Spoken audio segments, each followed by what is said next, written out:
Morning Burundi, Uburundi burakeye.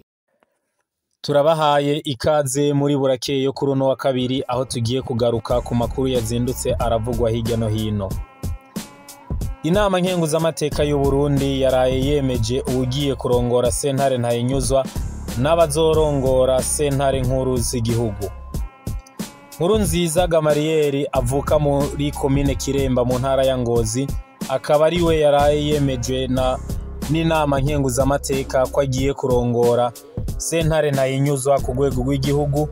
Yongera yemeza abagiye kurongora sentare nkuru z'igihugu za Bubanza, Karusi, Kayanza, Muyinga, Mwaro, Ntahangwa, Ruyigi, Kirundo na Gitega.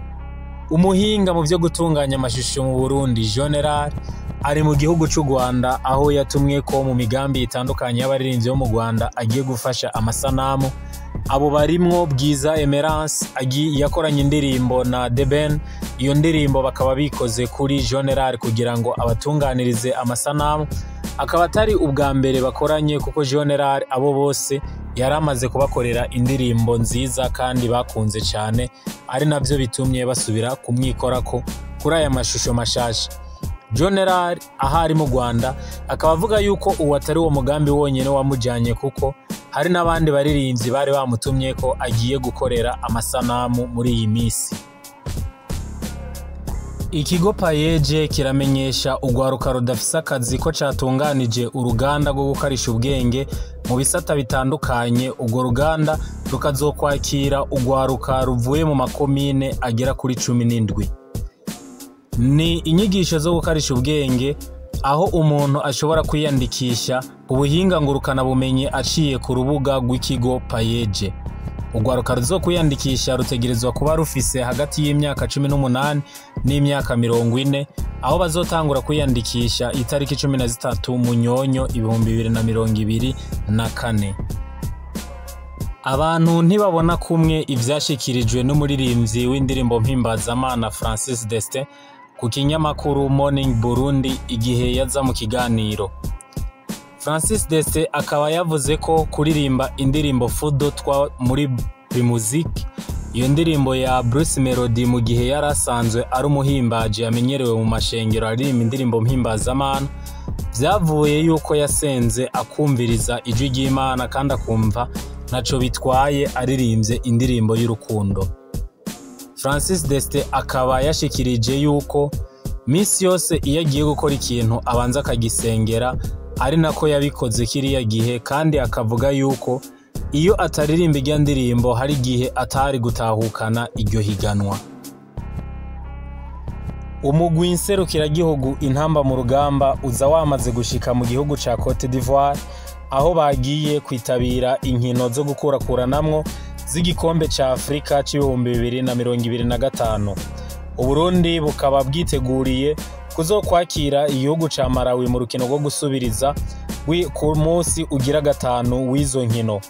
Gushika ubu abakinyi 15 bakaba ari bo bamaze gushika i Abidjan muri Cote d'Ivoire, abandi bakaba barindiriwe bavuye mu migwi basanzwe bakinamwo. Umumenyereza Sangwa Patrick na manager w'intamba mu rugamba Mutima Constante nibo bakiriye abo bakinyi mu hoteli yitwa Ivator. Tuje ku makuru avugwa muri sport ku mugabane wa Buraya, aho ekipe ya FC Barcelona inyuma yo gutsindwa igitsindo 1-0 na Real Sociedad yatangaje yuko abakinyi bayo babiri Lamine Yamal na Robert Lewandowski badashobora kuzosanga abandi mu migwi nserukiragihugu kuko bose bagize imvune. Umukinyi wabo bakunze cyane Lamine Yamal akaba yagize imvune ishobora kuzokira hagati y'indwi 2 n'indwi 3 adakina kubera iyo mvune yo mwivi. Ni mu gihe kandi Robert Lewandowski nawe bakinana ivyemejwe yuko agiye kumara imisi 10 adakina kubera nawe ububabare yagize muri urwo rukino batsinzwemo na Real Sociedad. Ku rundi ruhande umugwi wa Real Madrid ukaba nawo watakaje Rodrigo agiye kumara imisi itari mike kubera imvune yagize Eden Militao nawe nyene agiye kumara umwaka wose ari hanze. Muri Manchester United naho nyene mu Bwongereza havugwa amakuru y'umumenyereza mushasha Ruben Amorim aheruka kuza gutoza uyu mugwi, aho yaraye ashitse mu gisagara ca Manchester. Ivyo vyatumye kandi uwari yasubiriye Erik ten Hag, Ronny van Nistelrooy, nawe afata ingingo yo kuva muri uyu mugwi kuko ngo yagiraniye ibiganiro n'uyu mumenyereza mushasha agasanga atamushira mu migambi, ndetse bikaba vyatumye yifuza kubandanya urugendo rwiwe hanze ya Manchester United. Mwomenya yuko uyu mumenyereza Ronny van Nistelrooy asanzwe atatsinze urukino na rumwe mu nkino ziheruka yakinye inyuma yuko umumenyereza Erik ten Hag yirukanwe akamusubirira vy'imfata kibanza.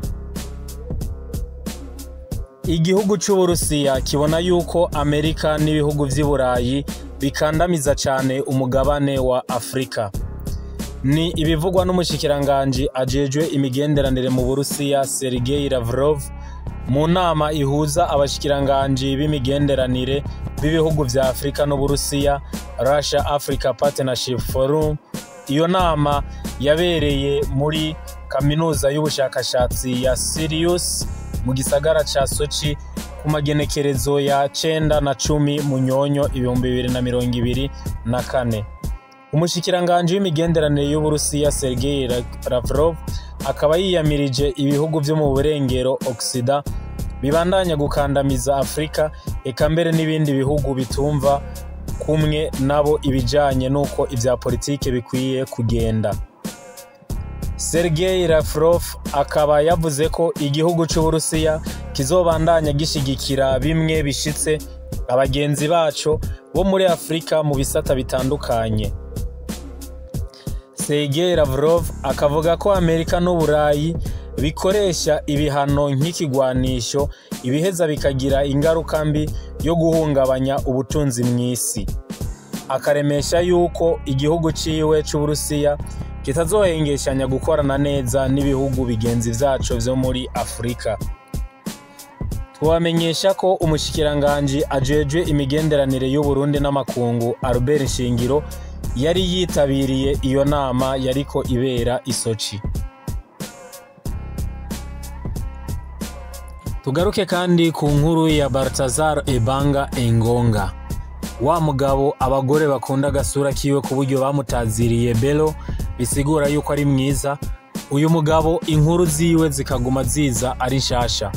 Umwe mu bagore baryamanye na Balthazar ubu akaba yamaze kumwitwarira mu butungane. Uyu mugore yitwa Christelle Nshama, umwe mu bagore bari mu mashusho amaze iminsi acanako ku mbuga ngurukana bumenyi baryamanye na Balthazar Engonga.